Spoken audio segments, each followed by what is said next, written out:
ఒక పాత తెలుగు సినిమా పాట లింకును ఈ వీడియో డిస్క్రిప్షన్లో ఉంచుతున్నాను వినండి.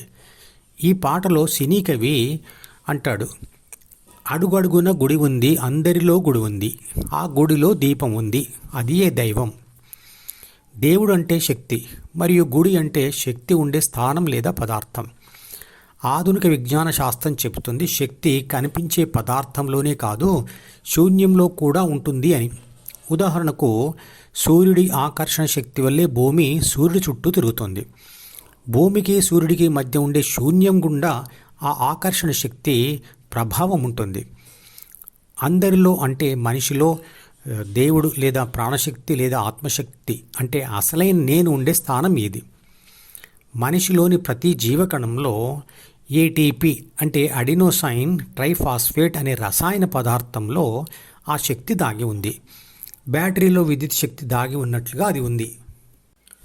ఈ విజ్ఞాన శాస్త్ర విషయాలన్నీ తెలియని కవి ప్రతి మనిషిలో ఉండే హృదయ స్థానాన్ని గుడితో పోల్చాడు. భగవద్గీత ప్రకారం శ్వాస లోపలికి వెళ్ళి ఎక్కడి నుండి వెనక్కి మళ్ళుతుందో ఆ స్థానమే హృదయం. శరీర నిర్మాణ శాస్త్రం అంటే అనాటమీ ప్రకారం ఆ స్థానాన్ని కరీనా ఆఫ్ ట్రేకియా అంటారు. అంటే హృదయం ఒక అవయవం కాదు, అది శ్వాసదారిలో ఒక స్థలం మాత్రమే అని అర్థమవుతోంది. గడియారంలో బ్యాటరీ అంటే విద్యుత్ శక్తి ఉంది కాబట్టే ముళ్ళు తిరుగుతున్నాయి.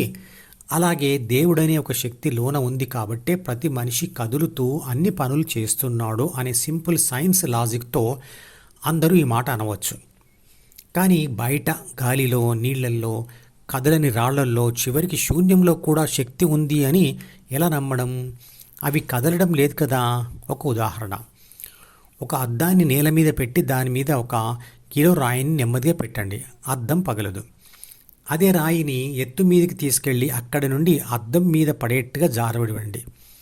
కింద పడుతున్న రాయి అద్దమును పగలగొడుతుంది. అద్దం పగలడానికి కారణం రాయి ఒక్కటే కాదు, అది ఒక మాధ్యమం మాత్రమే. రాయి మాధ్యమంగా లోనికి వచ్చిన శక్తియే అసలు కారణం. ఆ శక్తి ఎక్కడి నుంచి వచ్చింది? అది విశ్వశక్తి నుంచి వచ్చిన భూమి ఆకర్షణ శక్తి. ఆ శక్తి భూమి నుండి ఉండే ఎత్తు మీద ఆధారపడి ఉంటుంది. ఎంత ఎత్తుకు తీసుకెళ్తే అంత ఎక్కువ శక్తి అందులోకి వచ్చి చేరుతుంది. దానినే మనం స్థితి శక్తి అంటాము. రాయిని జారవిడిచినప్పుడు ఆ స్థితి శక్తి గతిశక్తిగా మారుతుంది. ఆ గతిశక్తి అద్దానికి తగిలినప్పుడు అద్దాన్ని పగలగొట్టడంలో ఖర్చు అయిపోతుంది.